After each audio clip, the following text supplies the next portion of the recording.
Clara Weston hit the ground running before the stagecoach stopped moving. She'd seen the ruins through the window.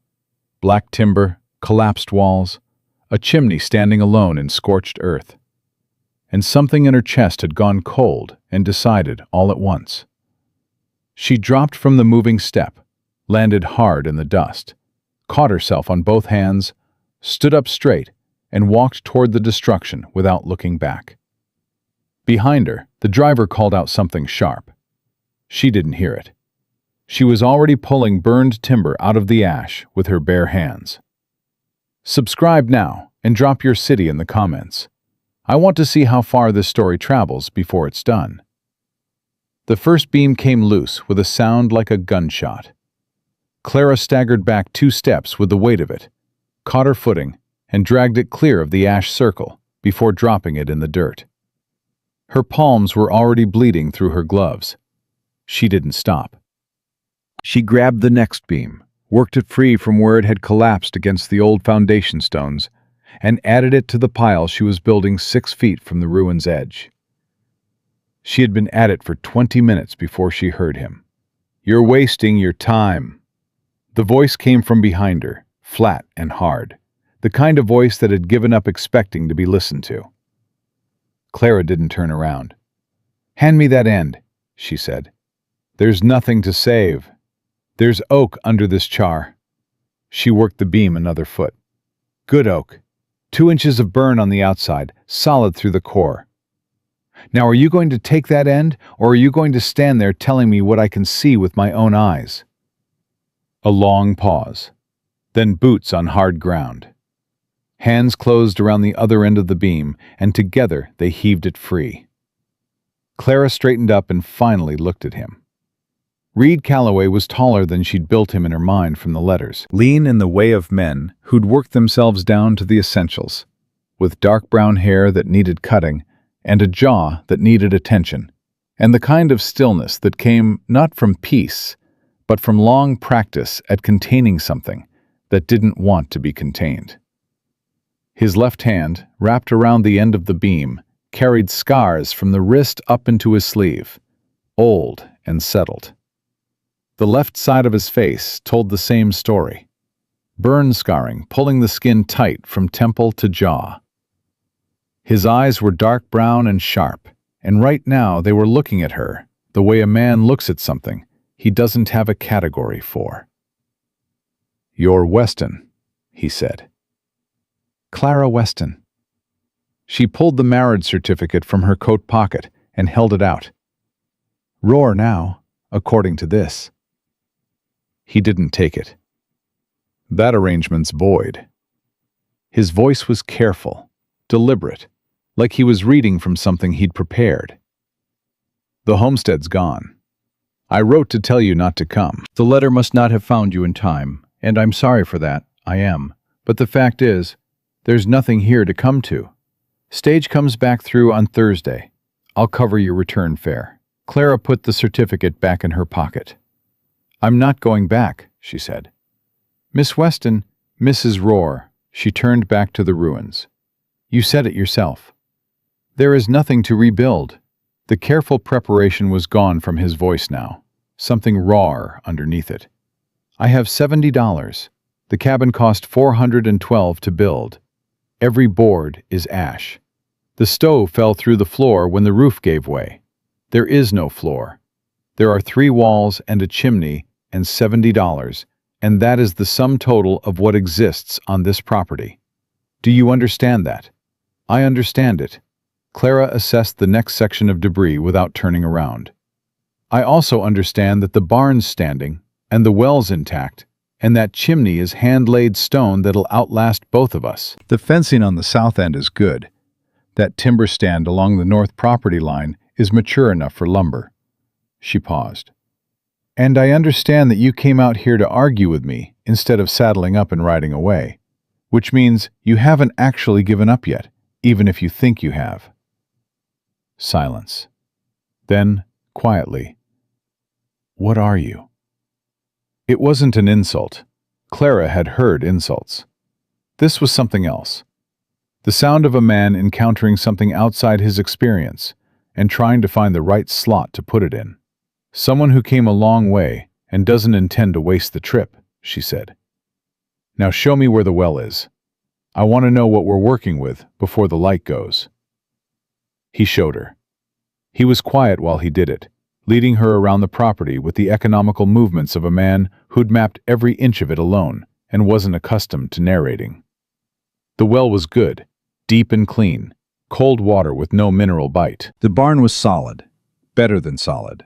The joinery was precise in a way that spoke of someone who cared about the work, not just the result.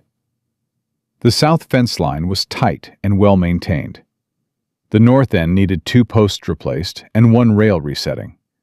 Nothing that would take more than a morning. Clara noted everything. She filed it the way her father had taught her to file information. Systematically, completely, without writing it down where someone else might read it. "You built the barn yourself," she said. Not a question. "First thing I did when I claimed the land." He ran his scarred hand along one of the posts without seeming to notice he was doing it. "Animals need shelter before people do. That's what my uncle used to say." He was right. He was right about most things. His voice went briefly somewhere else, then came back. "Barn raising was 3 years ago. Cabin took another year after that. The garden was just starting to come in." He stopped himself. "It doesn't matter now." "It does matter." Clara turned to face him.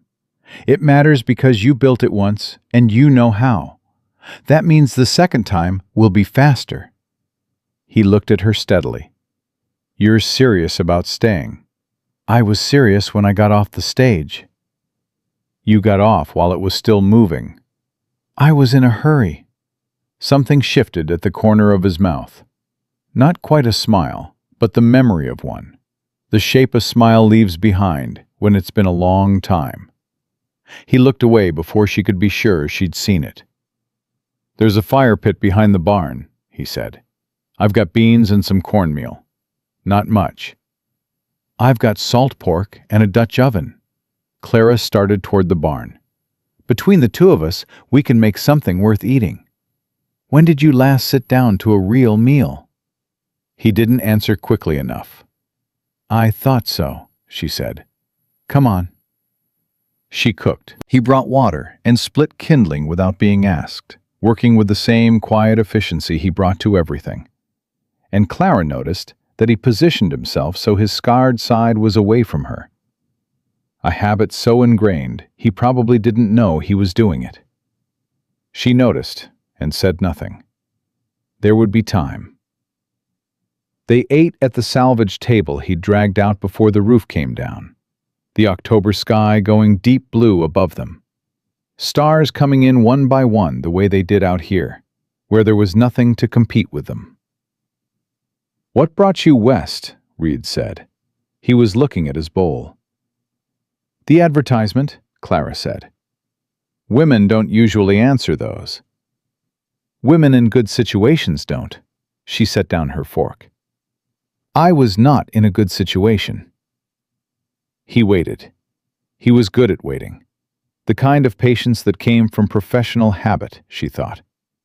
The patience of a man accustomed to sitting still until the other person filled the silence. Clara recognized it because her father had the same quality, born from years in a courtroom.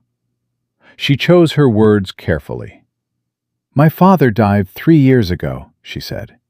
"He was a lawyer in St. Louis, estate law, property, contracts. He left a firm and a building and a client list that was worth something." She paused. "His partner claimed the estate, had documents to support the claim. I had reason to believe the documents weren't right." "Reason meaning what?" "Meaning I knew my father's signature, and what I saw on the amended will was not it." She kept her voice level. "I brought my concern to another attorney. I was told that my concern, while noted, did not constitute legal standing, and that I should let the matter rest." Reed looked up from his bowl. "You didn't let it rest." "I am not a woman who lets things rest." Clara picked up her fork again. But I am a woman who knows when she's out of tools in a particular location. St. Louis had nothing left to offer me. New Mexico territory seemed far enough. Far enough from what? From the people who preferred I stop asking questions. The fire cracked between them. Reed was watching her now with an expression she couldn't fully read. Assessment, she thought, and something underneath the assessment that was more careful than anything she'd seen from him yet. "What kind of questions?" he said. "The kind with uncomfortable answers." She met his eyes. "I'm not ready to say more than that tonight. I hope you'll respect that." He was quiet for a long moment. "I can respect that," he said finally. "Everybody coming west is running from something. Most of them never say what." "What about you?" Clara said. His jaw tightened briefly. "Same arrangement. Not tonight." Fair enough. They ate in silence after that, and it was not an uncomfortable silence. It had the quality of a room where two people have agreed on the rules without stating them.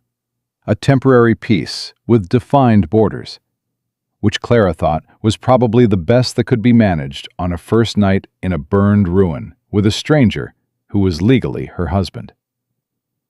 After supper, he showed her the tack room he'd swept clean and furnished with a bedroll. He said he'd sleep in the loft and she could have the tack room. And there was an outhouse 30 yards south, and the chamber pot in the corner was for emergencies. And he said all of it with the formal care of a man who had spent years making himself take up as little space as possible. "Thank you," Clara said simply. He nodded and turned to go, then stopped. "The town's 8 miles southeast," he said, not turning around. "Caldwell. Saturday's market day. I was planning to ride in day after tomorrow for supplies. If you want to come." "I want to come." He nodded again and climbed the ladder to the loft without another word. Clara sat on the edge of the cot in the tack room and pressed her palms flat against her knees and waited for her hands to stop shaking. They took longer than she wanted. She was steady. She had always been steady. Her father's daughter, trained to read the room and keep her face clean of whatever her mind was doing. But steadiness was not the same as calm, and sitting here, in the dark, in a stranger's barn, 11 days from the last place she'd felt safe, she let herself acknowledge, just briefly and just to herself, that she had no idea if she'd made the right choice. The ledger was inside her coat. She could feel it against her ribs, thin and worn. 43 pages of her father's careful handwriting, documenting 6 years of a land scheme he'd discovered too late to stop. Names, dates, parcel numbers, a chain of fraudulent titles running from Street Louis west through 3 territories, and at the end of it, the name of the man who had forged her father's signature and taken his firm and sent 2 men to her boarding house door 3 weeks before she'd answered Reed Calloway's advertisement. She had not told Reed about the ledger.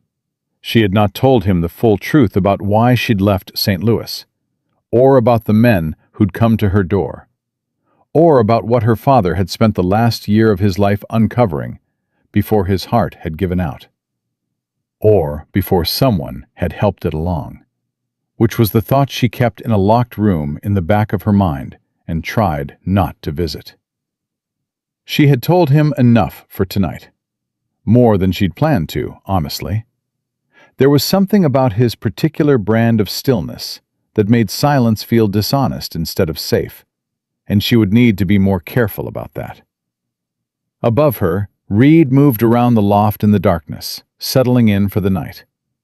The boards creaked under his weight. She heard him pull off his boots, heard the rustle of the bedroll, heard him go still. Clara lay back on the cot, fully dressed, and stared at the ceiling, and ran through the list she'd been making since the stage had pulled away. What she knew. The homestead was salvageable with the right labor and materials. Reed Calloway was not a broken man, regardless of how he was presenting himself. The barn alone was proof of that. The community. There had to be a community. There always was. would be the deciding factor in whether the rebuild was possible inside of a winter. What she didn't know: whether the men from St. Louis had followed her, whether her trail was clean enough, how long she had before whoever wanted that ledger worked out where she'd gone. What she suspected: that the land scheme in her father's ledger did not begin and end in Missouri, that it went somewhere west, the way everything went that wanted to disappear. She closed her eyes. Outside, the New Mexico wind moved through the dark and rattled something loose on the barn roof, a board working against its nail with a regular, patient rhythm. Clara listened to it and filed it away. Tomorrow she would find that board and hammer it back down, because small problems left alone became large ones, and that was true of buildings and true of everything else. She was almost asleep when she heard it. Hoofbeats, slow, deliberate, coming from the direction of the main road, moving along the property line, not stopping, not hurrying. The measured pace of someone who was not passing by, but was instead taking account, learning the lay of the land at an hour when they didn't expect anyone to be listening. Clara opened her eyes and lay absolutely still. The hoofbeats slowed further, paused, then moved on, back toward the road, back toward town, fading into the dark until there was nothing left but the wind and the loose board working against its nail. Above her, Reed's breathing was even and slow. He hadn't heard it. Or he was pretending he hadn't, and she couldn't yet tell the difference. Clara pressed her hand flat against the ledger through her coat and stared at the dark ceiling of the tack room, and understood with the cold precision her father had spent her childhood building in her that she had not traveled far enough after all. Whatever she was running from, it had been here first. Waiting. She was up before Reed. Clara had that habit from childhood, her mother's boarding house running on a schedule that started before the sun and didn't stop until well after it went down. She dressed in the dark, tucked the ledger into the inside pocket she'd sewn into her coat lining specifically for it, and slipped out of the tack room into the gray pre-dawn chill. The property line was empty. Whoever had ridden past in the night had left no visible trace, and in the thin early light, the burned ruin looked simply like what it was: wreckage waiting to be cleared. Clara walked the south fence line slowly, checking for anything that shouldn't be there, any sign that someone had come closer than the road. She found nothing. That didn't make her feel better. Careful men didn't leave traces. She had coffee ready when Reed climbed down from the loft. He stopped at the bottom of the ladder and looked at the tin cup sitting on the salvage table, and then looked at her with an expression she was beginning to recognize as his version of surprise, which on another face might have read as simple attention. "You didn't have to," he said. "I was already up." She poured a second cup. "Sit down. I have a question, and I want you to answer it straight." He sat. He wrapped both hands around the cup and waited. "Last night," Clara said, "around midnight, hoofbeats on the north property line. Slow. Someone running a count of the place." She watched his face. "Did you hear them?" Reed was quiet for 2 full seconds. "Yes." "You didn't come down." Whoever it was stayed on the road. Coming down would have told them someone was awake and watching. He drank his coffee. "It's not the first time." Clara set down her cup. "How many times?" 4 times in 6 weeks, always at night. Always the same pace, same direction, same road. He looked at his hands. "Started 2 weeks before the fire." "You didn't think to mention that last night." "I didn't know you last night." He met her eyes directly. "I still don't know you. But you heard it, and you're asking straight, so I'm answering straight. That's what I've got right now."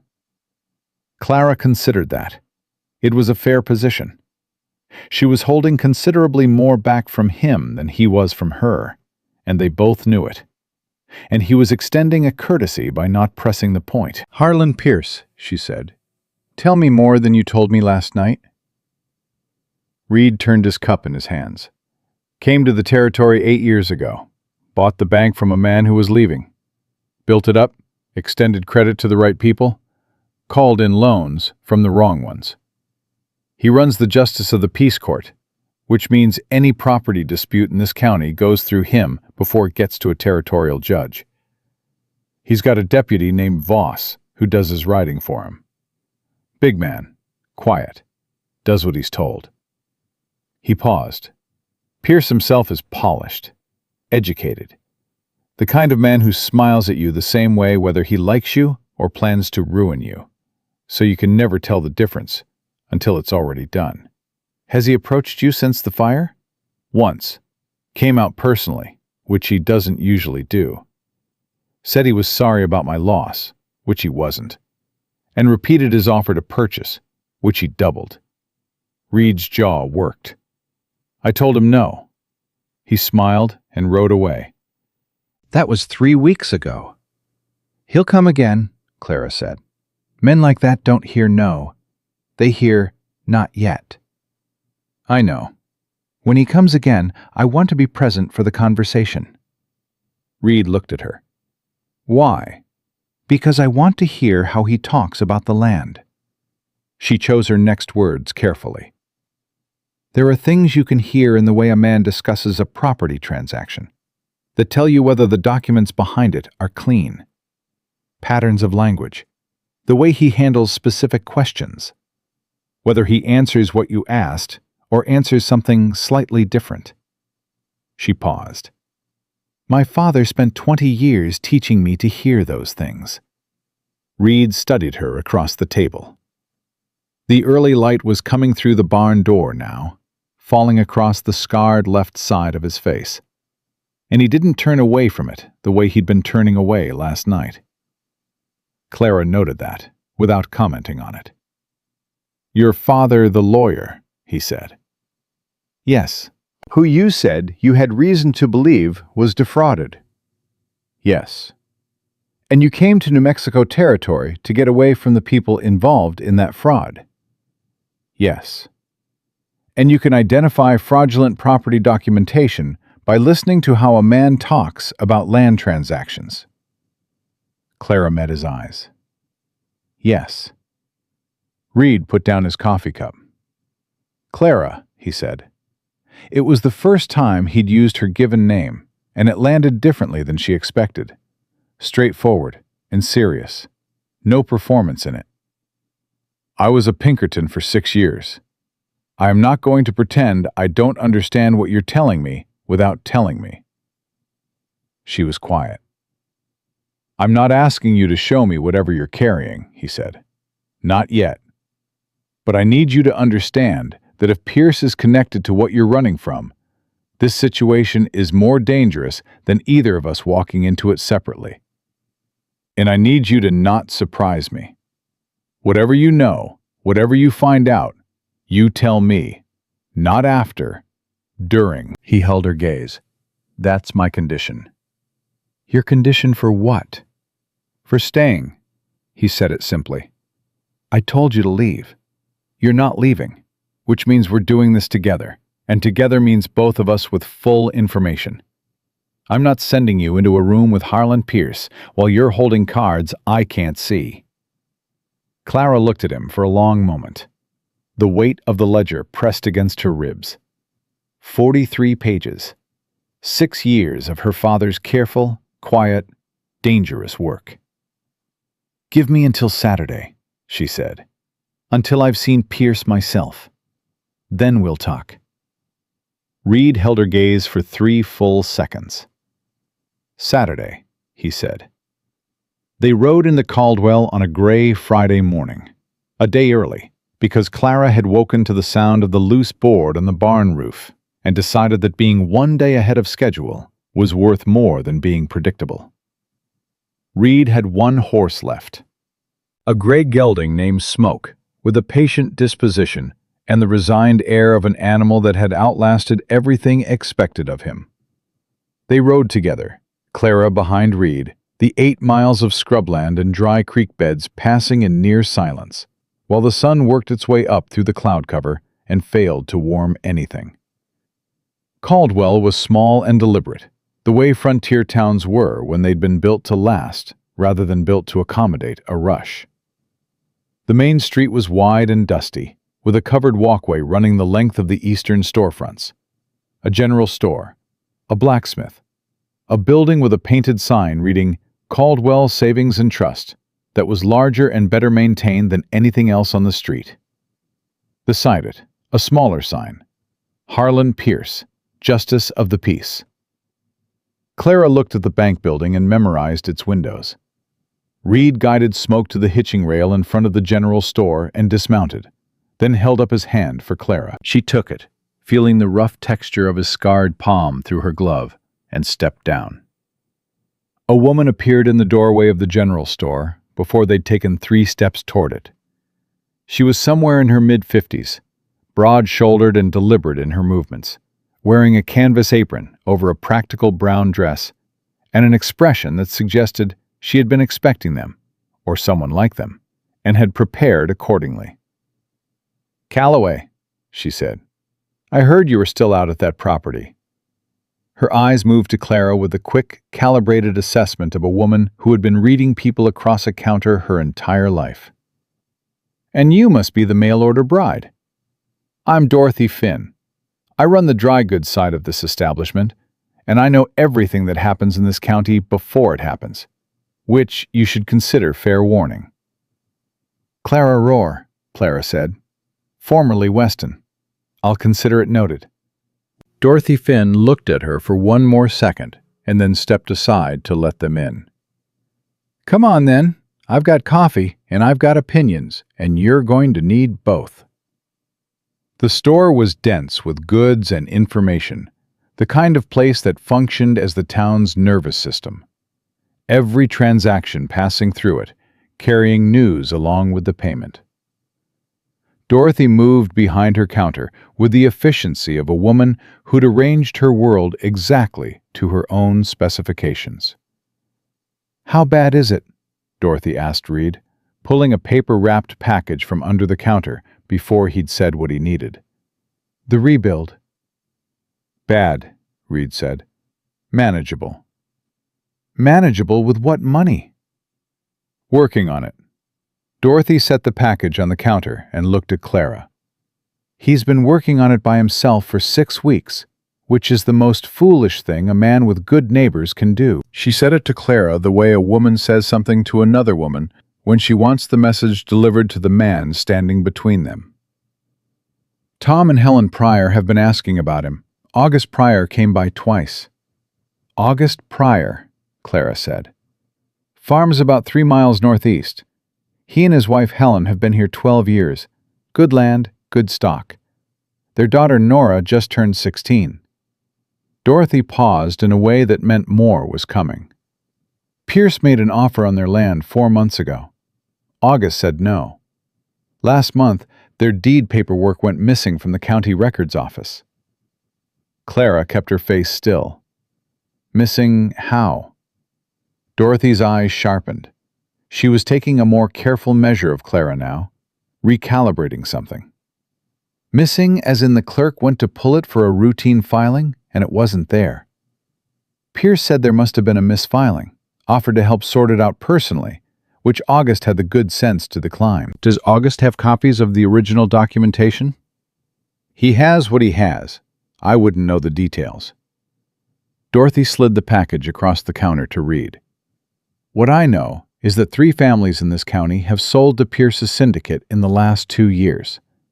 One of them is my cousin's husband's brother, and he told me the sale felt like the only option after certain things went wrong with their property." She paused again. "Certain things like fires." The word sat on the counter between the 3 of them. Reed's expression didn't change. Clara watched his hands, and his hands were steady. "I'd like to meet the Pryors," Clara said. Dorothy looked at her steadily. "I thought you might. They'll be in tomorrow for market." She pulled out a second package, smaller, and set it beside the first. "This is thread and 2 needles.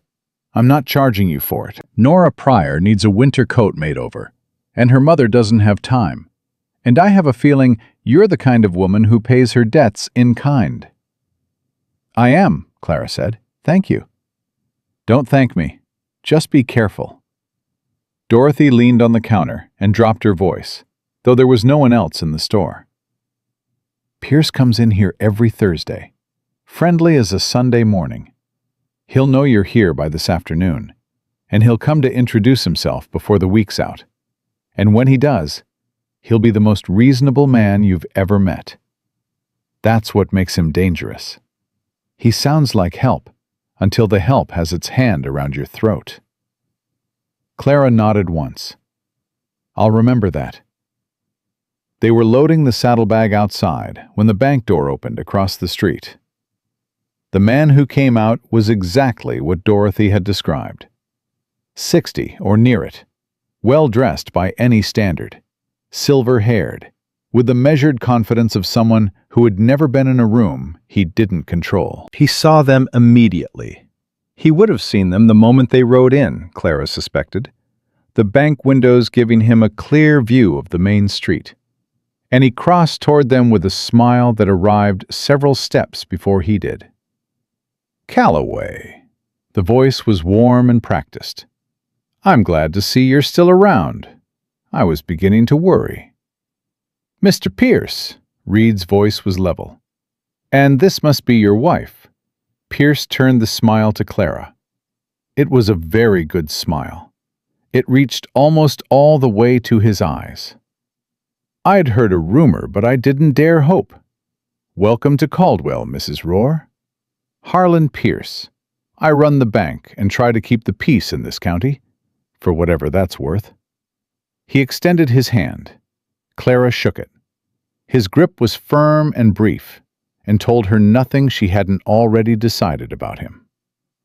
"Mr. Pierce," she kept her voice pleasant and her eyes attentive. "My husband speaks highly of the county." Reed, to his credit, said nothing. "I hope you'll both come to think of this town as home," Pierce said.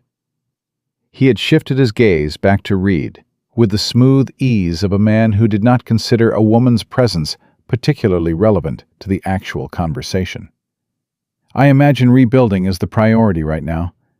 If there's anything the bank can do, anything at all, we offer very reasonable terms for homestead reconstruction loans. I'd hate to see you struggle when there are resources available." "We're managing," Reed said. Of course," the smile again. "And if you ever want to revisit our earlier conversation, the offer stands. Better than stands, actually. I've had cause to reevaluate the parcel's value upward." He glanced at Clara then, briefly, and in that glance was something that Clara filed away immediately. Not interest, not attraction, but assessment. The kind of look her father had warned her about. The look of a man who had just noticed something unexpected and was deciding what to do about it. "You came from St. Louis, I understand, Mrs. Rohr?" Clara smiled. "What a small world," she said pleasantly. "I wouldn't have thought news traveled that fast out here." "Oh, small towns," Pierce spread his hands. "News is our primary export. I hope St. Louis treated you well." "Well enough," Clara said. "Though I've always found New Mexico more interesting. More opportunity, don't you think? For people willing to look carefully at what's actually available?" Something moved in Pierce's eyes. Not alarm. He was too controlled for alarm. But attention. The sharpening of a man who has heard something that requires more thought than he's currently allocating. "Quite right," he said. "Well, I won't keep you. Welcome again, Mrs. Rohr. Calloway?" He touched the brim of his hat and walked back toward the bank without hurrying. Reed waited until Pierce was inside and the door was closed. What was that? I wanted to hear how he talked about the land, Clara said quietly. She was watching the bank windows. He didn't, not specifically, which means he's more careful than I expected. She turned back to the saddlebag. He also knows where I'm from, which means someone told him, which means someone has been paying attention to who gets off the stage. Boss, Reed said. His deputy, big quiet man, watches the stage road. So he knows I arrived. He doesn't know yet why. Clara tightened the saddlebag strap. When he finds out I'm a lawyer's daughter with any knowledge of property documentation, that will change. She looked at Reed. We need to see the Pryors tomorrow, before Pierce gets to them first. Reed looked at her for a moment. You poked at him on purpose. That line about looking carefully at what's available. I wanted to see how he reacted to the idea that someone in his county could read what he's been doing. Clara met his eyes steadily. Now I know he reacts carefully and quickly. That's useful information. It's also dangerous information, Reed said. You just put yourself on his list. I was already on his list the moment I stepped off the stage. She held his gaze. The difference is, now I'm on it as something he can't quite categorize yet. That buys us time. Reed was quiet for a long moment, studying her, with the focused stillness she was coming to associate with him doing his most serious thinking. Saturday, he said. You tell me what you're carrying. All of it. Clara looked at him, at the careful set of his jaw and the old burn scars, and the dark eyes that had spent 6 years learning to see through what people showed to what they were actually doing. Saturday, she agreed. They rode back to the homestead in the long afternoon light, and for the first time, Clara noticed that Reed positioned Smoke so his own body was between her and the road. A habit so ingrained, he almost certainly didn't know he was doing it. She noticed it and said nothing. There would be time for that conversation, too. When they got back, the loose board on the barn roof was hammered flat. Neither of them had done it. Clara stood at the barn door and looked at the nail, freshly driven, and felt the cold certainty settle back into her chest that it had been sitting in since the night before. Reed crouched and examined the ground below the roofline. Boot print, he said quietly. Small. Came from the east, went back the same way. Friendly gesture, Clara said. Or a reminder that they can come and go as they please. Could be both. Clara looked at the burned ruin, then at the barn, then at the 8 miles of open road between them and Caldwell, and understood that the 11 days of distance she'd put between herself and St. Louis had not been enough, and that there was no more running to be done. Whatever was in her father's ledger had followed her here, or had been here before her, and the only direction left was forward. Tomorrow, she said, we meet the Pryors. Tomorrow, Reed agreed. He held the barn door open for her, and she went in, and neither of them said anything more about the boot print or the hammered nail, or what it meant that someone had been close enough to do it while they were gone. But that night, Clara noticed that Reed did not go up to the loft until she had latched the tack room door.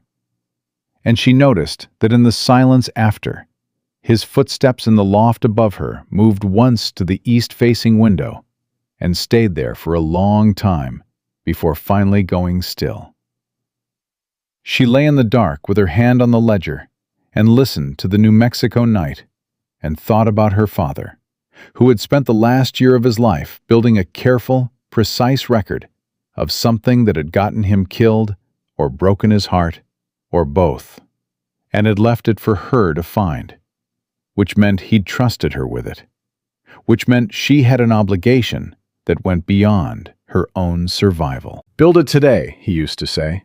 Whatever might burn tomorrow, build it today. She closed her eyes. Tomorrow, the Pryors. Tomorrow she would begin to understand the full shape of what Harlan Pierce had been building in this county, and whether it connected to the chain of names in her father's ledger, the way her gut told her it did. And Saturday, She would tell Reed everything. She hoped she was right about him.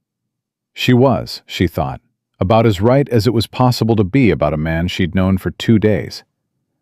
But right wasn't the same as certain, and certain wasn't something she could afford to wait for. The wind moved through the property and rattled nothing. The loose board was nailed fast. Clara slept. The Saturday market was already loud when they arrived. Caldwell's town square ran the length of 2 blocks on market day, farmers pulling wagons in from every direction, women setting up tables with preserves and fabric and baked goods, children running between legs while their fathers argued price on livestock they'd been arguing price on for years. It had the organized chaos of a place that had been doing this long enough to have its own rhythms, its own customs, its own unspoken rules about who stood where and who spoke to whom first. Clara watched it all from the back of smoke, while Reed tied the horse and noted 3 things immediately. Dorothy Finn was already positioned at the edge of the dry goods store, with a clear view of the square, and what appeared to be a strategic reserve of information she was dispensing selectively. A large, quiet man with a deputy's badge stood near the bank corner, doing nothing visibly purposeful, which meant he was doing something purposeful that wasn't visible. And Harlan Pierce was nowhere in sight, which meant he was somewhere specific. She filed all 3 observations and climbed down. Dorothy found them before they'd taken 20 steps into the square. She moved with a purposeful speed of a woman who had somewhere to be and had been waiting to get there. "Pryors are at the north end," she said without preamble. "August got here early, and he's been watching the bank corner since he arrived, which tells you something about his state of mind." She pressed a folded piece of paper into Clara's hand. "That's the filing date on their original deed. August gave it to me 2 weeks ago and asked me to keep it somewhere Pierce's people wouldn't think to look." Clara unfolded the paper. A date, a parcel number, a description of boundaries. She committed it to memory in the time it took her to read it once and handed it back. "Keep it where it is," she said. "Don't let August know you showed me." Dorothy looked at her for a moment. "You're going to help them. I'm going to look at what's there. That's all I can promise right now." Dorothy nodded once and moved away into the crowd with the smooth efficiency of a woman who had just completed the transaction she'd come to make. Reed was at Clara's shoulder. "The filing date," he said quietly, "tells me when the original deed was registered. If Pierce's people altered or removed the county record, there would be a gap between that date and whatever documentation they substituted." She moved toward the north end of the square. "The question is whether anyone kept a private copy of the original survey." 12-year-old homestead, Reed said. "August would have the original land grant papers from the territorial office. Those are issued in duplicate, one to the claimant, one to the territorial records in Santa Fe." Clara stopped walking. "Pierce controls the county records. He doesn't control Santa Fe." "No," Reed said.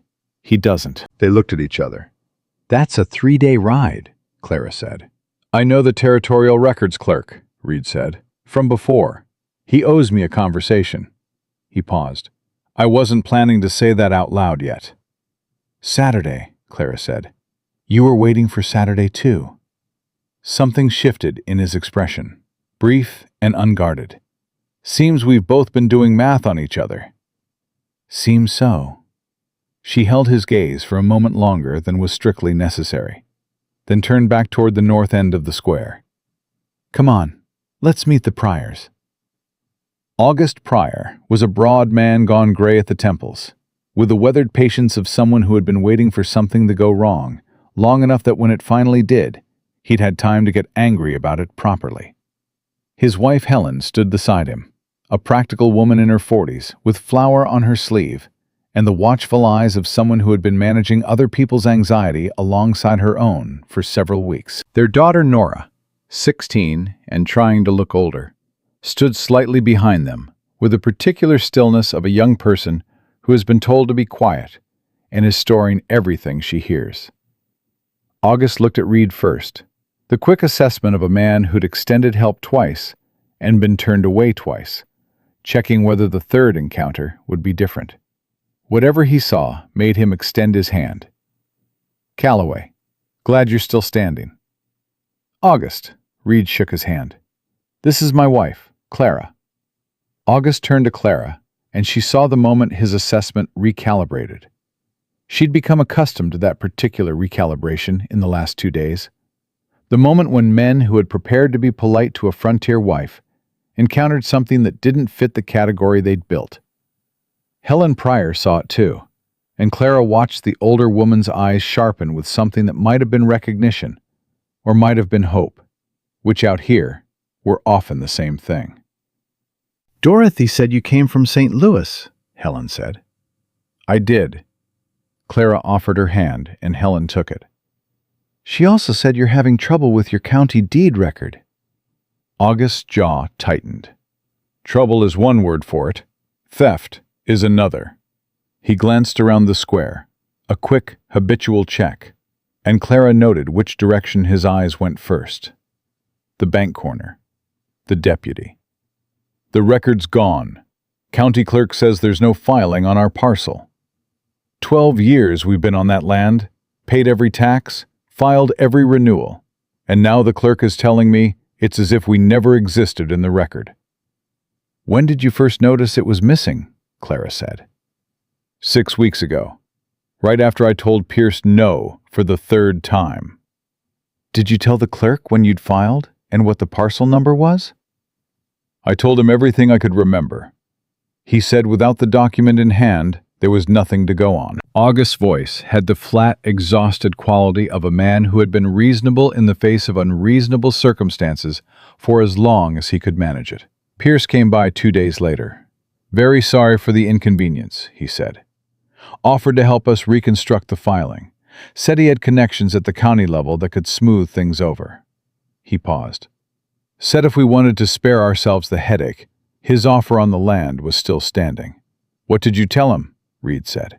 "I told him what I told him the first 3 times. August looked at his hands. "But Helen and I both know we can't hold that position forever without the paperwork to back it up. A man without a deed is a squatter, legally speaking, and Pierce knows exactly how long it takes for a squatter claim to get sorted in territorial court." Helen spoke for the first time since the introduction. She'd been watching Clara, and she spoke to Clara directly. "Can you help us?" Clara chose her words with the precision her father had drilled into her. "I can look at what you have and tell you honestly what I see. I won't promise more than that, because promising more than I can deliver helps nobody." Helen nodded once, accepting that. It was the nod of a woman who had learned to value honest limits over comfortable reassurances. "We have the original land grant certificate," August said, "from the territorial office in Santa Fe.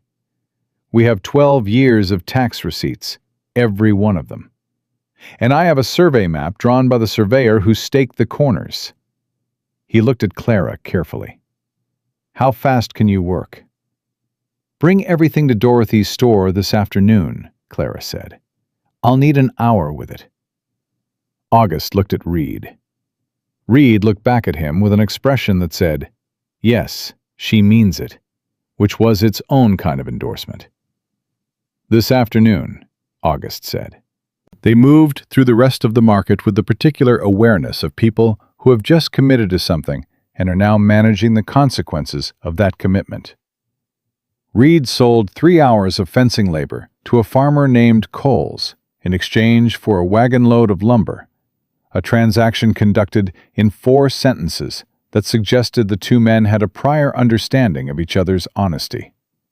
Clara took a commission from Helen Pryor for Nora's winter coat, examined the fabric Helen had been saving, and gave her a specific list of what additional materials would be needed, which Helen wrote down with the focused concentration of a woman who had learned to treat lists as lifelines.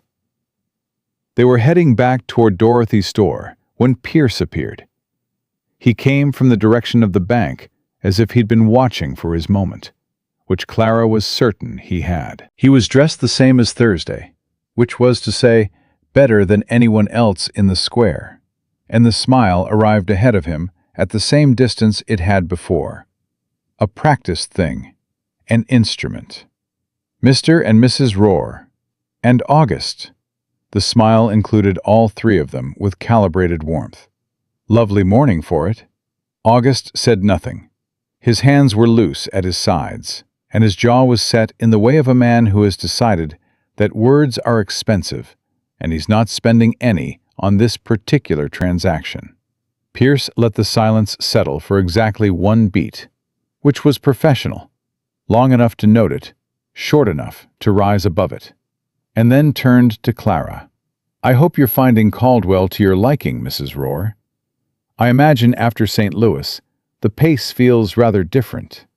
I find I prefer it, Clara said pleasantly. St. Louis has a way of making everything feel very complicated. Out here, things seem clearer. How do you mean? Property, for example. She kept her voice conversational, the tone of a woman making small talk. In a city, you have layers and layers of documentation, amendments, competing claims. It becomes very difficult to see what actually belongs to whom. Out here, the original grants are more straightforward.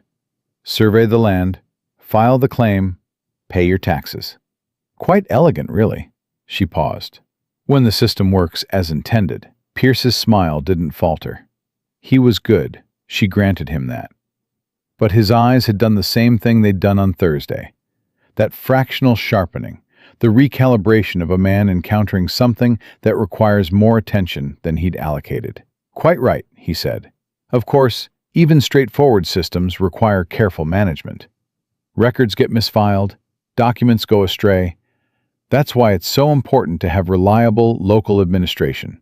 He looked at August with an expression of such genuine seeming regret that Clara could see why people found him convincing. I do hope we can sort out your situation, August.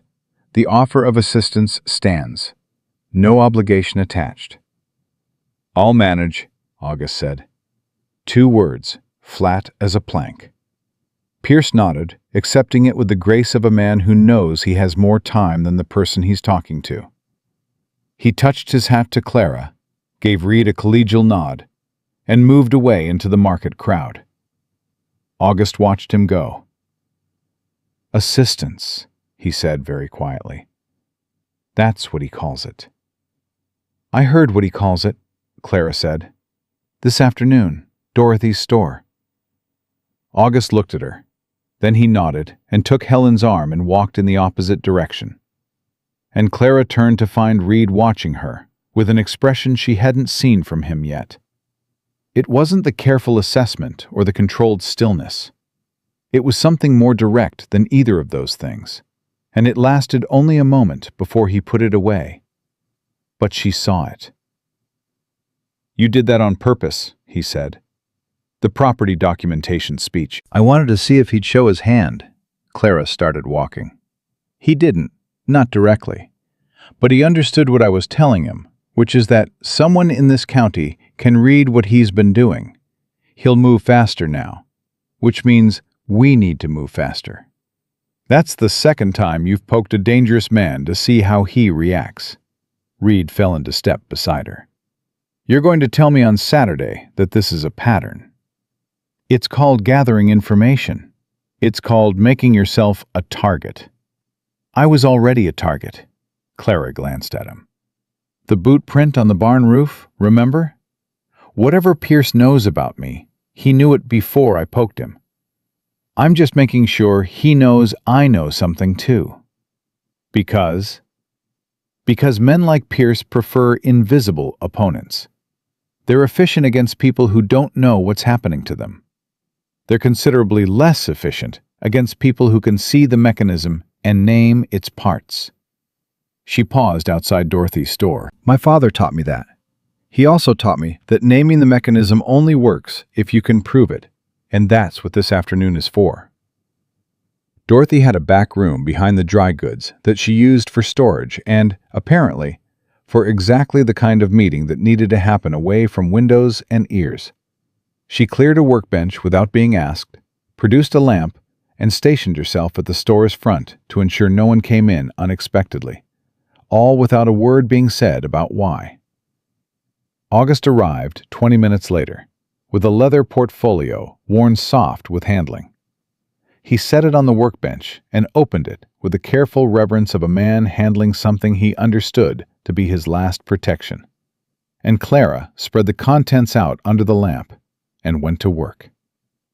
The original land grant was issued by the Territorial Land Office 11 years prior, surveyed and signed by a territorial officer whose name she noted. The survey map was hand-drawn, detailed, with corner stakes marked and distances measured to the foot. 12 years of tax receipts, every one present, numbered sequentially, bearing the county tax collector's stamp.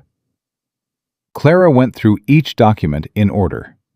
She worked the way her father had worked, quietly and completely, her hands moving with the practiced efficiency of someone who had spent years handling documents in dim offices, who knew what the corners of a genuine filing felt like compared to a substitution, who could read a signature's pressure and angle and tell whether the hand that made it had been confident or copying. Reed stood back and let her work. She was aware of him the way she was aware of the lamp, a steady presence that didn't interfere. August stood on the other side of the workbench, with his arms folded, watching her face for any information it might give away. Helen had stayed outside with Nora, and Clara had been glad of that. She needed the room quiet. After 40 minutes, she sat back. "The original grant is clean," she said. "Survey is authentic. Signatures check out against the territorial officer's recorded style. Tax receipts are consecutive and show no gaps." She looked at August. "Your filing history is perfect. 12 years, not a single missed payment or lapsed renewal." August exhaled. "Then what happened to the county record?" "Someone removed it." Clara folded her hands on the workbench. "Or substituted a different document in its place, one that doesn't show your claim. Without seeing the county record itself, I can't tell you which, but the effect is the same. Your valid claim has been made invisible in the local system." She paused. "Which is why the territorial record in Santa Fe matters. The Land Grant Office issues every original claim in duplicate. Your copy is here. The territorial copy exists in Santa Fe in a record that Pierce cannot touch because it is outside his jurisdiction." August stared at her. "Then we need someone to go to Santa Fe." "We need someone to go to Santa Fe," Clara agreed. She looked at Reed. Reed looked back at her steadily. 3 days there, 3 days back, with a stop at the records office. "I know the timeline. And while I'm gone, Dorothy and I will manage." Clara held his gaze. "I can hold a position for 6 days, Reed. What I can't do is make that ride. And you can." Something moved in his face. Not reluctance. She'd expected reluctance, and this wasn't it. It was something more complicated. The expression of a man weighing two different kinds of risk against each other, and not finding either one acceptable. "Saturday," he said. Clara understood. He had agreed to wait for Saturday to hear everything she was carrying, and she was asking him to ride to Santa Fe before Saturday came. She made a decision. "Tonight," she said. "Come to the barn tonight after supper. I'll tell you everything tonight." August looked between them with the careful incuriosity of a man who has learned when not to ask questions. Reed nodded once. They rode back to the homestead in the long afternoon light, with the lumber Coles had traded them, roped to a borrowed sledge behind Smoke. And for the first stretch of the ride, neither of them spoke. The silence had a different quality than it had before, heavier and more honest. The silence of two people who have agreed to stop managing the distance between them and are taking a moment before the distance closes. "The Pryors aren't the only ones," Clara said eventually. "No," Reed said. Dorothy said 2 other families have sold to Pierce in the last 2 years. If the pattern holds, those sales were made under the same kind of pressure. Manufactured title problems, property damage, offers that looked like rescue but weren't. That's what I suspected 3 years ago, Reed said. When I was still at Pinkerton. There was a case out of Colorado, similar pattern. Land being consolidated parcel by parcel using county record manipulation. We traced it as far as New Mexico territory, and then my supervisor closed the file. His voice was level. I came out here because I thought I could keep watching from the outside. Homestead close enough to the county seat to be useful, far enough not to be obvious. Clara was quiet for a moment. You came here to investigate him. I came here to watch him. Investigating requires a client and a mandate. He paused. And then someone burned my house down, which suggested I've gotten closer than comfortable. How close? Close enough to notice that the 3 families who sold all had their transactions notarized by the same clerk. Close enough to start keeping a record of the parcel numbers and match them against Pierce's bank loan portfolio.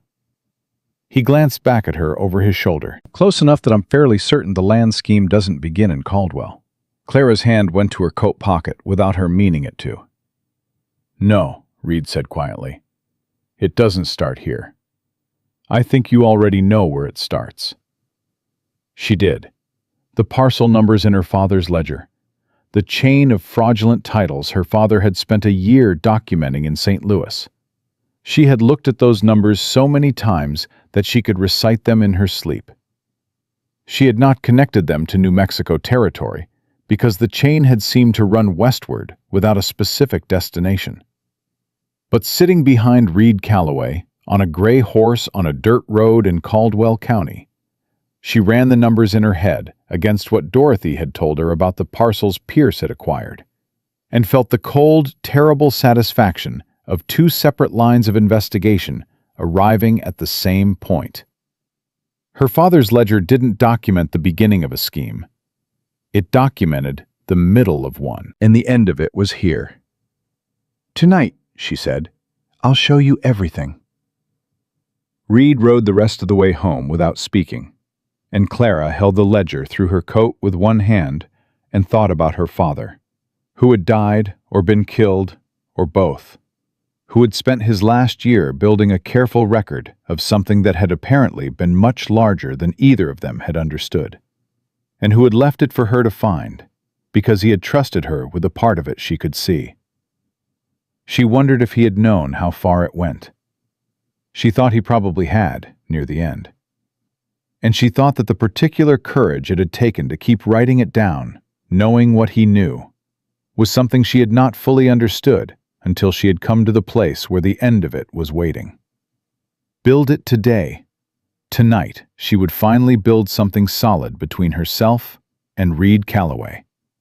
Something that required the truth to stand and would not survive without it. She was more frightened of that than she had been of anything since the 2 men had knocked on her boarding house door in St. Louis. And she was going to do it anyway, because the alternative was carrying this alone through whatever came next, and what came next was going to require 2 people. The homestead came into view as the sun went horizontal and gold, the barn throwing a long shadow across the scorched earth where the cabin used to stand, the chimney rising patient and unchanged. Clara looked at it and felt, for the first time since she jumped off a moving stagecoach, something that was not quite peace, but was adjacent to it. The feeling of being in the right place at the right time for the right reasons, even if the right reasons were complicated, and the right place was dangerous, and the right time was already running out. Reed brought smoke to a stop and climbed down and began unroping the lumber with quiet efficiency. And Clara climbed down on her own side and went to help him. And they worked together in the last of the light without needing to say anything about what was coming. That had become its own kind of language between them. The language of people who have stopped performing their competence for each other and are simply, finally, working. The fire had burned down to coals by the time Clara took the ledger out of her coat. She set it on the salvage table between them without preamble, without apology, without the careful framing she'd been rehearsing in the back of her mind for 3 days. She just set it down and put her hands flat on the table on either side of it and looked at Reed across the lamplight. He looked at the ledger, then at her. "My father's name was George Weston," she said. "He practiced estate and property law in St. Louis for 22 years. He was meticulous, patient, and so honest it sometimes cost him clients who wanted a lawyer who could be flexible." She paused. 3 years ago, he started keeping a second set of notes, separate from his case files, separate from his office records. He kept them at home, in a box with his personal correspondence, where no one would think to look. Reed didn't touch the ledger. He waited. "He found a pattern," Clara said. Properties in Missouri and Kansas with contested or incomplete title histories were being quietly acquired by a land syndicate operating through a series of shell companies. The method was always the same. County records would develop problems, misfiled documents, missing surveys, clerical errors that couldn't be resolved locally. The affected landowners would be approached with an offer by a representative of the syndicate. The offer was always positioned as the solution to the problem, not the cause of it. "The problem being manufactured by the syndicate," Reed said. "The problem being manufactured by the syndicate," Clara confirmed. "My father spent 14 months documenting it. Names, dates, parcel numbers, the shell companies and their registered agents, the clerks who processed the suspicious amendments." She tapped the ledger cover with one finger. "All of it is in here. 43 pages. Reed was very still in the way she'd come to understand meant he was doing his most serious thinking. "He never filed it," he said. "Never took it to the authorities." "He died before he could." Clara kept her voice level. "Heart failure," the doctor said. "He was 54. He'd been healthy his entire life." She looked at the table.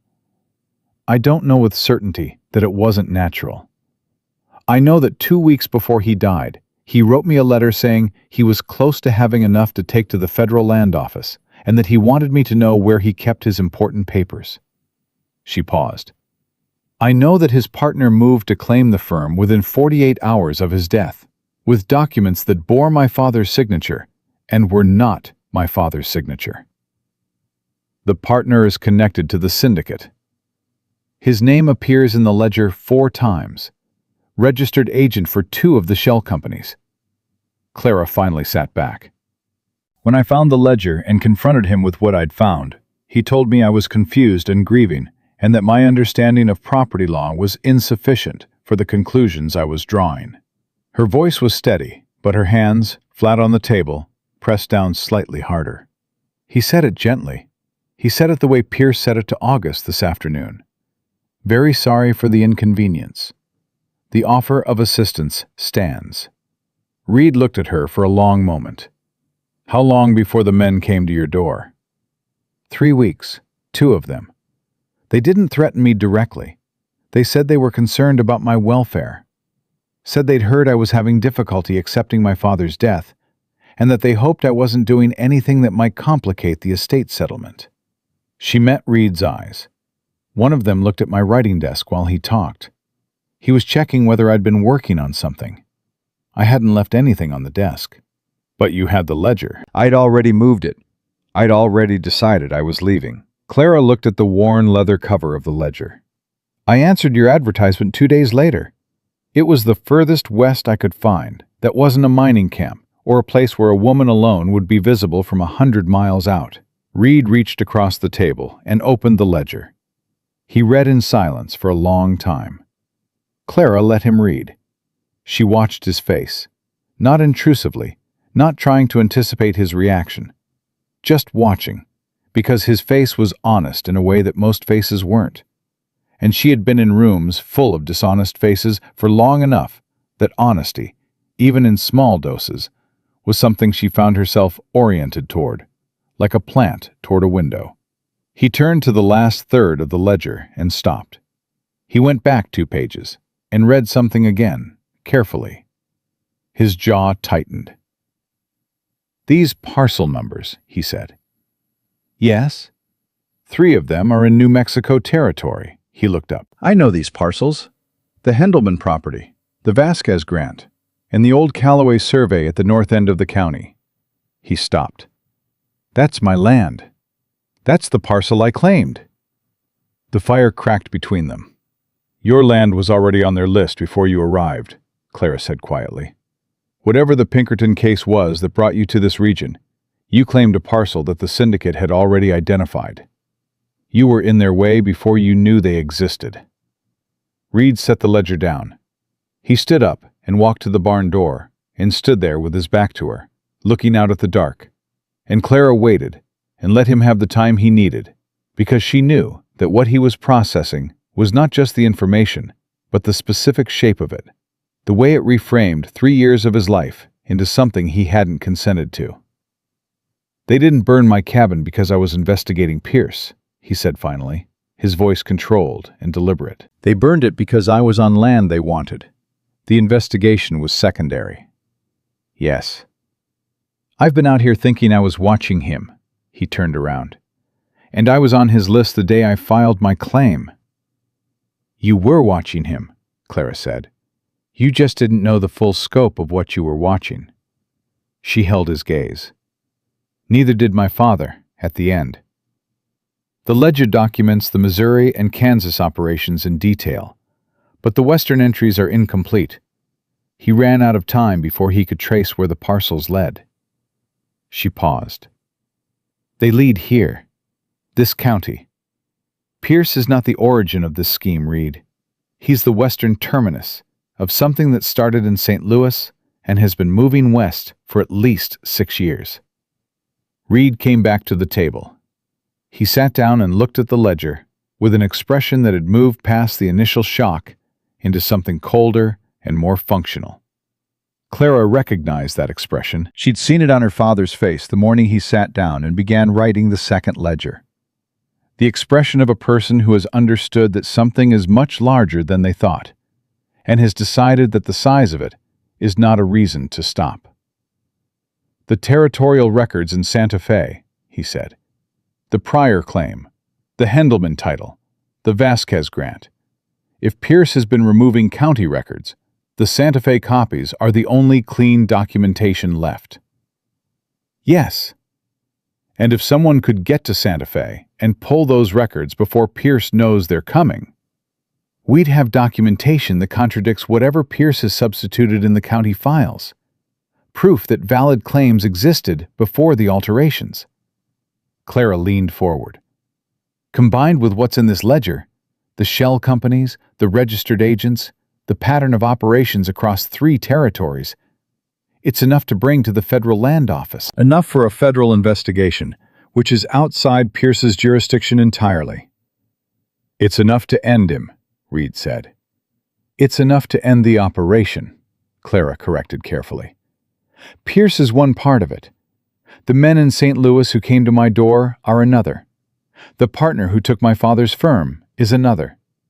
The federal land office would need to pursue all of them, and that takes time, and it takes people with more authority than either of us."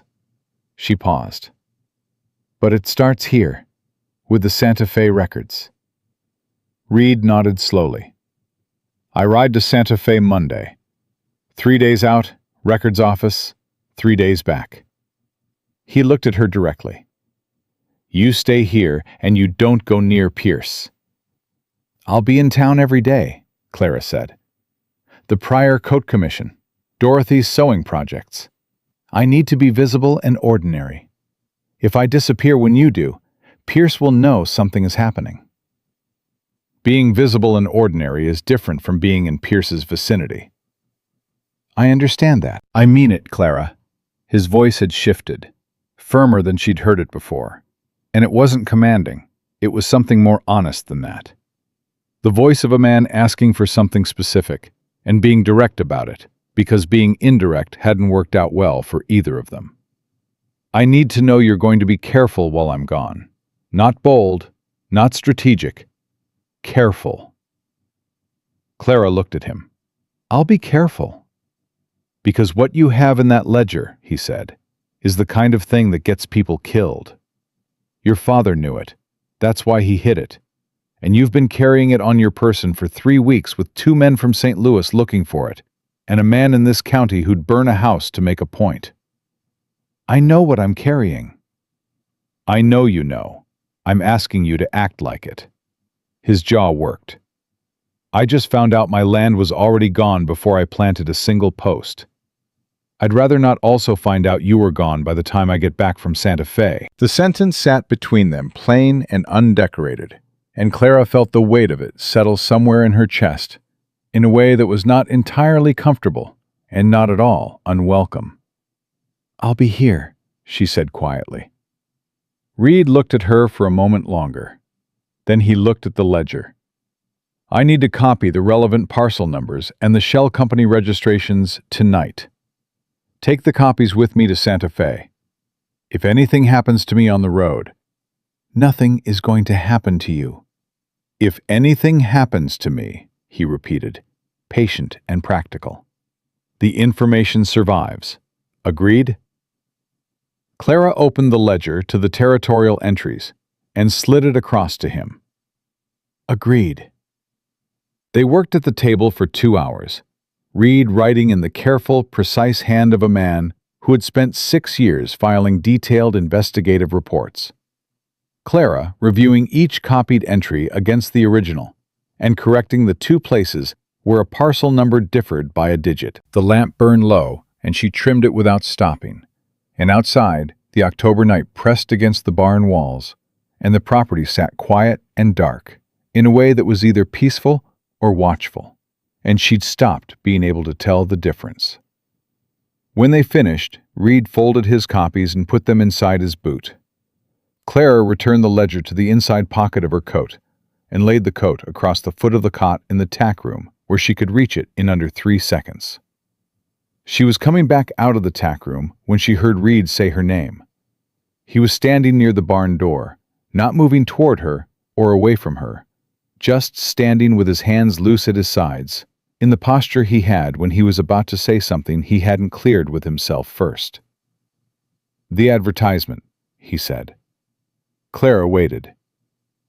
I wrote it because I needed someone to help me work the land, and I couldn't do it alone after the investigation took up most of my time. He paused. That's what I told myself. But the truth is, I wrote it because I've been alone in this county for 3 years, watching a man systematically destroy families, and I couldn't prove anything. And I couldn't talk to anyone, and I was starting to think that was just how it was going to be. He looked at the floor briefly, then back up. I wrote it because I needed a partner, the kind you can tell things to. He paused again. I didn't expect to find one. Clara held his gaze. She understood that he was not declaring anything, not asking for anything he hadn't already received. He was simply being honest in the way she had been asking him to be, in the way she had been trying to be. And the only correct response to honesty, offered plainly, was honesty returned plainly. I answered it because I needed to disappear, she said. That's also true. But I answered your letter specifically, not the 3 others I found, because yours was the only one that asked for a partner instead of a worker. And I thought, if I have to trust someone, I want it to be someone who wants the same thing I want. She paused.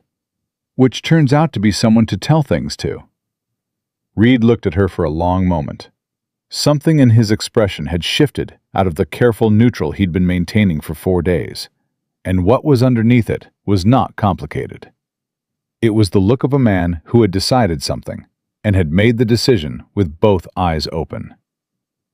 Monday I ride to Santa Fe, he said. Monday, Clara agreed. And when I come back, we take this to the federal land office together. Together, she said. He nodded once, the definitive nod that meant the matter was settled, the same nod he used when they'd agreed on which timber to save and which to burn. And Clara found that she liked that he used the same nod for both, that he didn't treat agreements between them as different in kind, depending on their weight. She went back into the tack room and lay down on the cot, and listened to Reed climb the loft ladder and move around above her, and go still. She was almost asleep when she heard the horse, not the measured reconnaissance pace of the previous nights. This one came fast and stopped hard at the road's edge, 100 yards from the barn, and then went still in a way that was worse than the slow count of before. The stillness of someone who was not passing through and was not doing reconnaissance. The stillness of someone who had arrived and was deciding what to do next. Clara was on her feet with her coat in her hands before she'd finished the thought, the ledger hard against her palm through the fabric. Above her, Reed's boots hit the loft floor. She heard him cross to the east window, heard him go very still. Then, quietly, his voice came down through the boards. "2 of them," he said. "Road's edge, north side. They're not moving." "How long do we wait?" Clara said, just loud enough. "We don't," she heard him pulling on his boots. "Get your things. Everything you need, nothing you can leave. If they're going to move, they'll move before light, and I want to be gone from here before they decide to." "Gone where?" "Pryor Farm, 3 miles northeast. August said come if we needed." His voice was already at the ladder. "We need." Clara had her coat on and the ledger secured, and her small bag of essentials in hand by the time Reed reached the bottom of the ladder. He had his gun on and a rolled blanket under his arm, and the saddlebag they'd packed that afternoon already over his shoulder, because he had apparently been thinking through this contingency while she was thinking through hers. And she would have said something about that if there had been time. There wasn't time.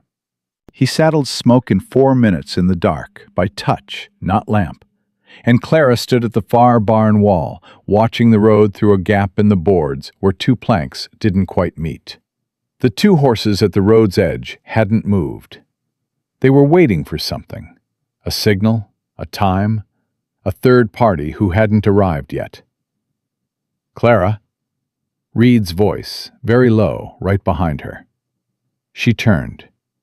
He was holding Smoke's bridle, the horse patient and dark, and he was looking at her with the same expression he'd used at the table, the open, unguarded one that he put away quickly, but couldn't quite prevent. "If we get separated," he said. "We won't get separated." "If we do. Pryor Farm. August knows to expect us if something went wrong." He held her gaze. "You have the ledger." "I have the ledger." "Then we have what we need." He held out his hand, palm up, in the dark. Not to help her mount, just offered. Clara looked at his scarred hand in the thin dark of the barn and put hers in it, and he closed his fingers around hers once, firm and brief. The grip of a man who has one thing to say and has said it. Then he cupped his hands for her boot, and she swung up onto Smoke, and Reed took the bridle and walked them to the back of the barn, the direction the Pryor farm lay, away from the road and the 2 waiting horses and whoever had sent them. They moved into the dark quietly, Smoke's hooves finding the soft ground at the property's edge, and Clara held the ledger against her ribs and looked back once at the barn and the chimney standing against the stars, and thought about her father, who had spent a year building something careful and precise and true, and had left it to her to carry to the place where it would finally mean something. She turned forward and didn't look back again. The Pryor farm was dark when they arrived, but August opened the door before Reed knocked. He had a rifle in his hand and a lamp turned low, and the look of a man who had been sitting up waiting for exactly this kind of knock at exactly this kind of hour. He looked at Reed, then at Clara, then at the road behind them, and stepped back to let them in without a word. Helen appeared from the back room in her robe, with her hair down, took one look at Clara's face, and went directly to put coffee on. Nora stayed in her doorway, watching with the wide, careful eyes of a young person who understood that something serious was happening, and had the sense not to ask questions yet. "Two men on the road," Reed said, setting the saddlebag down. "Stopped at the property line. Waiting." August leaned his rifle against the wall, but kept it within reach. "Voss?" "Couldn't see at that distance. Maybe."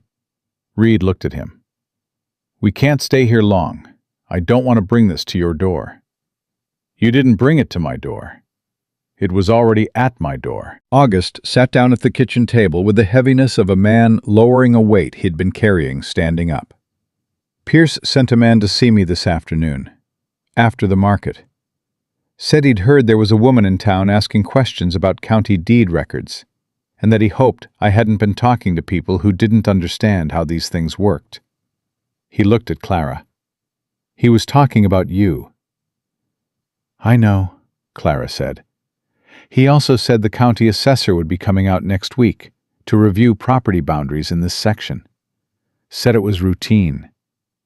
August's jaw tightened. "It's not routine. He's never sent an assessor in 12 years. Helen set coffee on the table and sat down beside her husband. "What does it mean?" she said, and she asked it the way a woman asks when she already knows the answer and needs to hear it said plainly so she can stop carrying the weight of knowing it alone. "It means he's moving faster than he planned to," Clara said. "He knows someone has the information to challenge him, and he's trying to establish facts on the ground before that information reaches the right people."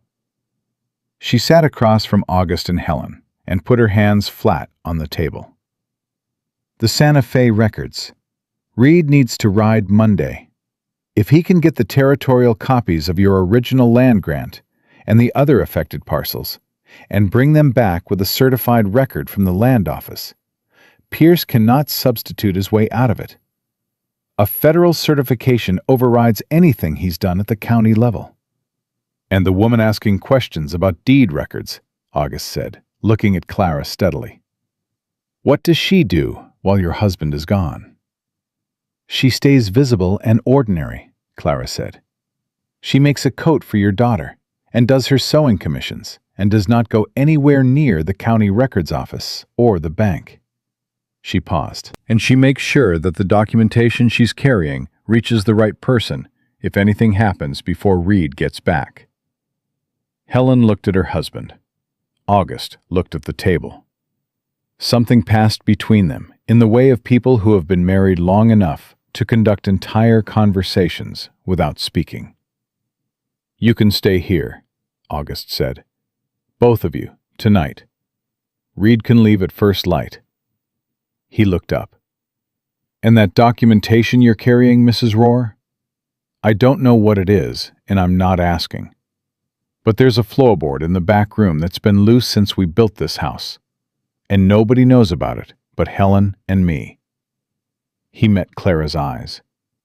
"In case you need somewhere safer than your coat pocket." Clara looked at him for a moment. "Thank you, August." "Don't thank me. Just end this." Reed left before the sun came up. Clara stood at the Pryor Farm's east window and watched him go. Smoke moving easy through the gray pre-dawn. Reed's silhouette, steady in the saddle, the way it always was. The way of a man who had been on horseback most of his life, and carried the habit in his spine, even when he was standing still. She watched until the distance took him, and then she turned around and picked up Nora's coat fabric and got to work. Because there was nothing else useful she could do with her hands, and her hands needed to be useful, or her mind would eat her alive. The day passed in the way that days pass when you are waiting for something and trying not to show it. Clara sewed, Helen cooked. August went about his farm work with the concentrated normalcy of a man who understood that the most important thing he could do was look exactly like what he was. Nora asked careful questions about the coat, and gradually less careful questions about St. Louis, and about what it was like to be a lawyer's daughter, and about whether women could practice law, and Clara answered every one of them honestly, and watched the girl's face absorb the answers with a hunger that was its own kind of answer. Dorothy came by mid-morning with thread and the information that Pierce's deputy, Voss, had ridden out toward the Calloway homestead at dawn and come back an hour later looking neither satisfied nor troubled, which meant he'd found the barn empty and hadn't decided yet what that meant. "He'll decide by tomorrow," Dorothy said. "Pierce doesn't let uncertainties sit long." "I know," Clara said. She kept her eyes on the coat seam she was running. "What are people in town saying?" "That the new wife at the Calloway place is a fine seamstress and minds her own business." Dorothy's voice was dry. "Which is what I've been telling anyone who asks, and what I'd suggest you keep making true for as long as you can." "I intend to." Dorothy looked at her over the sewing table. "You're not frightened." "I'm frightened," Clara said. "I'm just not letting it make my decisions for me." She paused. "My father taught me that fear is information. It tells you what matters, but it's a poor substitute for a plan." Dorothy was quiet for a moment. "Your father sounds like he was a good man." "He was the best man I knew." Clara set down the fabric briefly. "Which is why I'm going to finish what he started." On the third day, Pierce came to the Pryor farm himself. Clara was in the barn with Nora, fitting the nearly finished coat when she heard the horse.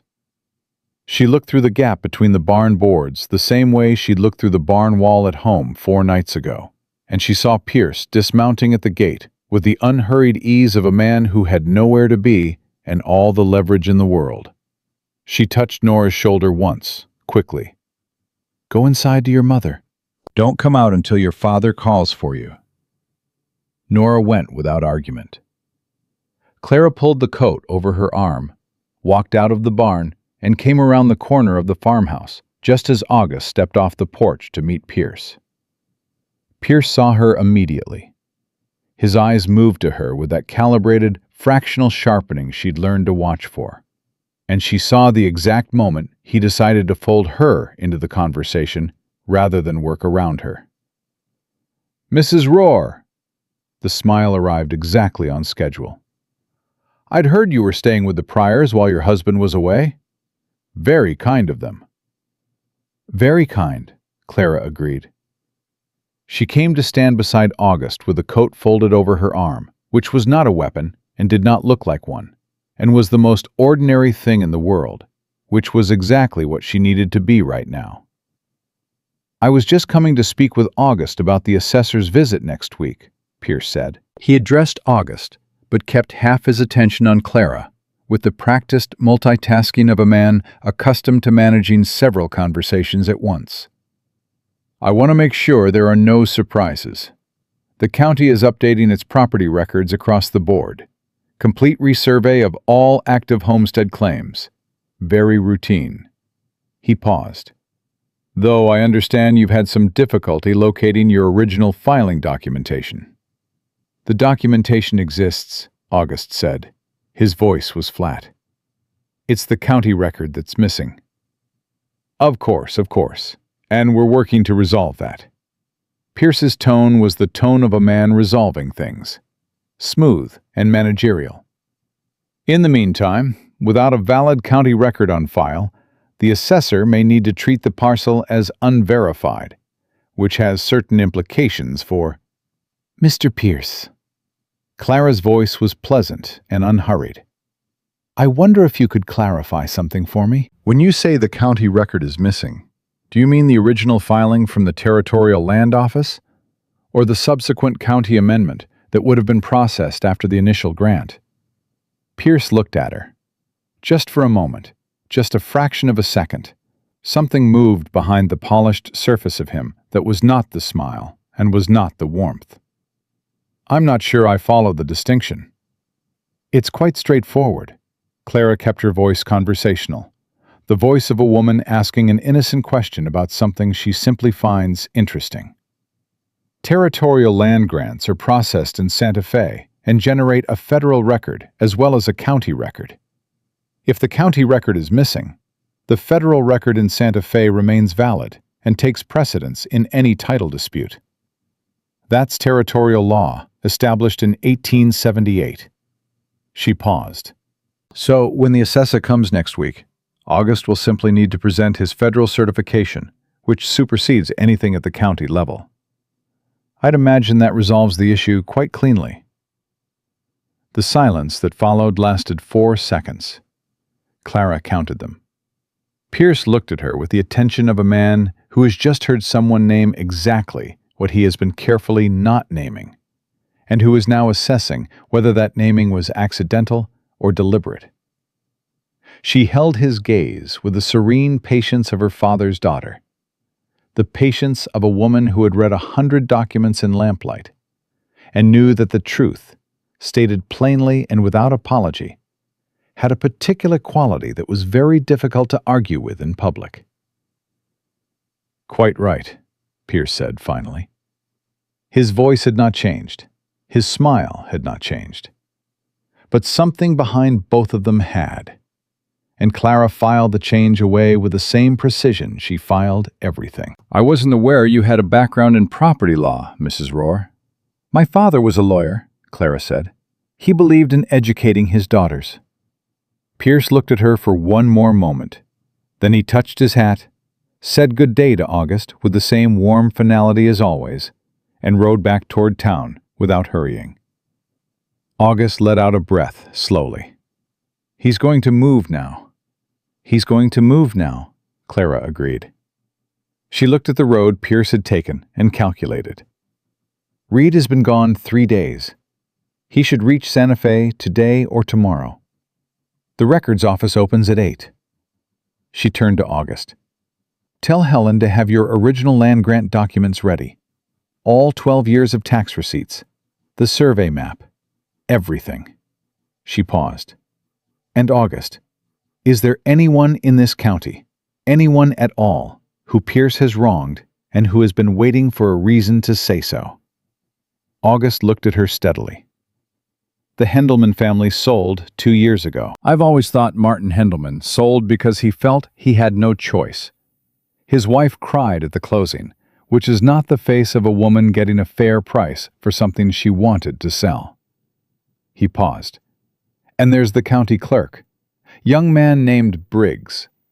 He's been Pierce's clerk for 3 years, and I've seen him in Dorothy's store twice in the last month, looking like a man who can't sleep." "I need to talk to Briggs," Clara said. "That," Dorothy said from the porch, where she had apparently been standing for the last several minutes, "I can arrange." The clerk's name was Thomas Briggs, and he was 26, and he had the particular pallor of someone who had been carrying a specific guilt for a specific amount of time, and had reached the limit of how long a person could carry it alone. He came to the Pryor farm that evening at Dorothy's arrangement, hat in hands, and he stood in August's kitchen and looked at Clara and said, "I didn't know what it was at first. Pierce told me it was routine record maintenance." "Tell me exactly what he asked you to do," Clara said. Briggs told her. It took 20 minutes and cost him something visible to say, and when he finished, his hands were shaking, and he had the look of a man who has just set down something very heavy, and is not yet sure whether he'll be punished for having carried it or for having put it down.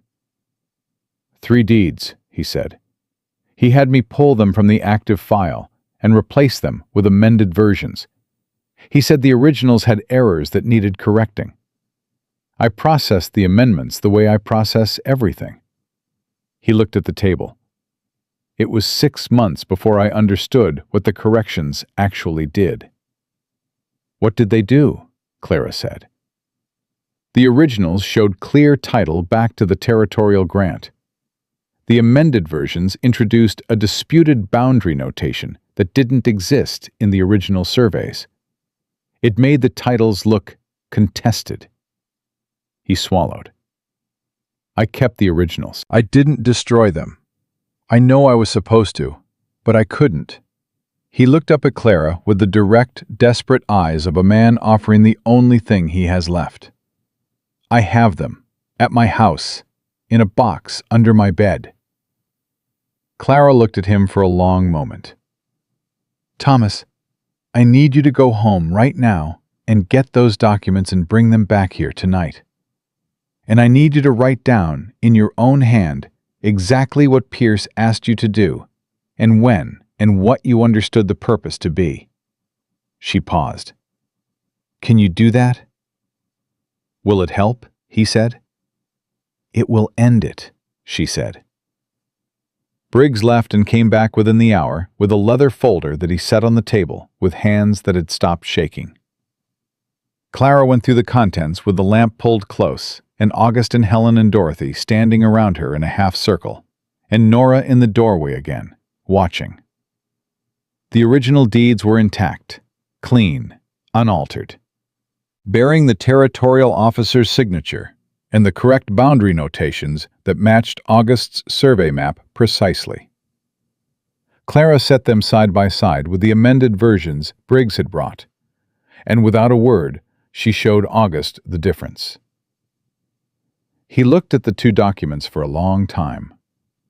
Then he looked at Briggs. "Why?" August said, not angry, just tired and needing to understand. "He said it was paperwork," Briggs said. "He always made everything sound like paperwork." He met August's eyes. "I'm sorry. I know that doesn't fix anything." "It helps," August said quietly, "knowing it was done to us. Not that we failed somehow." He looked at his wife. Helen reached across and put her hand over his and left it there. Reed came back on the 6th day at mid-morning, riding Smoke harder than he usually did, and Clara heard the horse from inside the barn where she was finishing the last buttons on Nora's coat, and she walked out into the cold November sun and watched him come up the road, and felt something in her chest ease that had been tight for 6 days. He pulled up at the gate and looked at her, and his expression did the thing it did when he had information he needed to deliver, and was simultaneously checking that she was standing upright and unharmed, both assessments happening in the same second. "I have them," he said. "All 4 parcels, certified copies with the Federal Land Office seal." He swung down from Smoke. The records clerk in Santa Fe had flagged August's parcel 3 months ago because someone had requested information about it, and the request came from a name he recognized from a previous inquiry he'd thought was suspicious. He'd been waiting for someone to come and ask. He looked at Clara. "He knew my name from 6 years ago. He'd been hoping someone would come." "We have the originals," Clara said. "Briggs kept them, and Briggs has written a full account." Reed stopped moving. "The county clerk." "He couldn't sleep," Clara said simply. Reed looked at her for a long moment, with the open expression that he no longer tried to put away as quickly as he used to. Then he reached into his coat and produced a folded document with the Territorial Land Office seal, and Clara produced her father's ledger from her coat pocket. And they stood in the Pryor farmyard, in the November cold, holding the two things that, together, were the end of Harlan Pierce, and the beginning of everything that came after him. "Federal Land Office agent reaches Caldwell in 4 days," Reed said. "I sent a telegram from Santa Fe, gave them the names, the parcel numbers, and enough of the pattern that they couldn't file it away." He paused. "I gave them your father's name, too, as the originating investigator." Clara was quiet for a moment. "Thank you," she said. "It was his work. He should be on the record." She looked down at the ledger in her hands.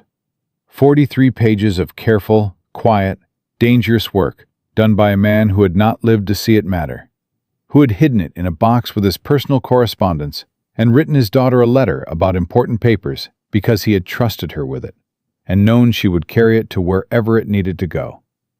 She had carried it 11 days by coach and mule wagon and a moving stagecoach she'd jumped off in the dust, and 3 miles through the dark on a horse named Smoke, with 2 men waiting at the road's edge, and through 2 conversations with Harlan Pierce, conducted in the measured tone of a woman asking innocent questions, and through 6 days of sewing and waiting and not letting fear make her decisions.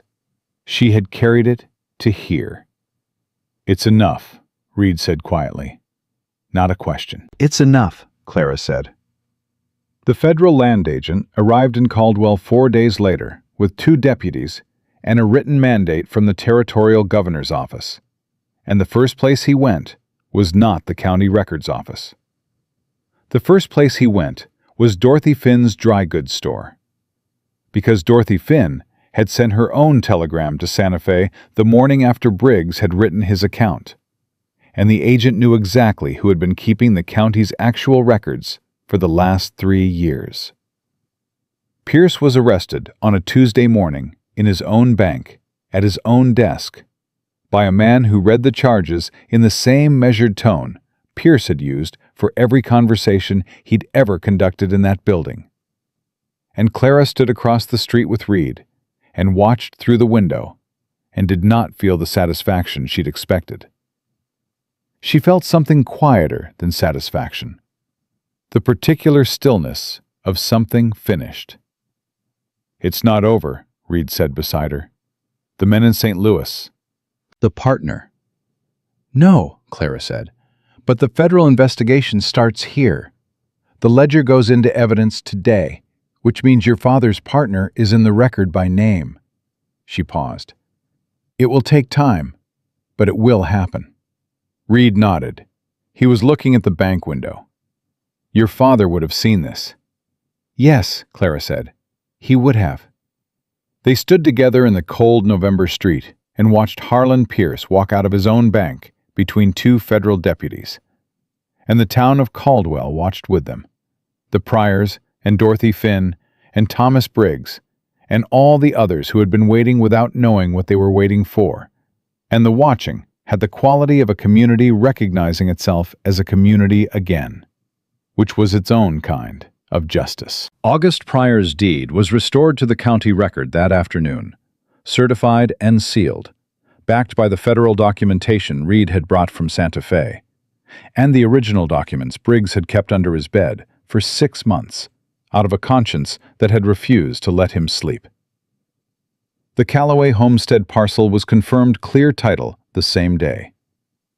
That evening, Clara and Reed rode back to their land as the sun went down in shades of copper and cold gold, and the barn stood solid against the sky, and the chimney rose patient and unchanged, and the framed skeleton of the new house waited on higher ground, south of where the old one had burned, on the spot Clara had chosen on their second day for its drainage and its view, and its distance from the floodplain.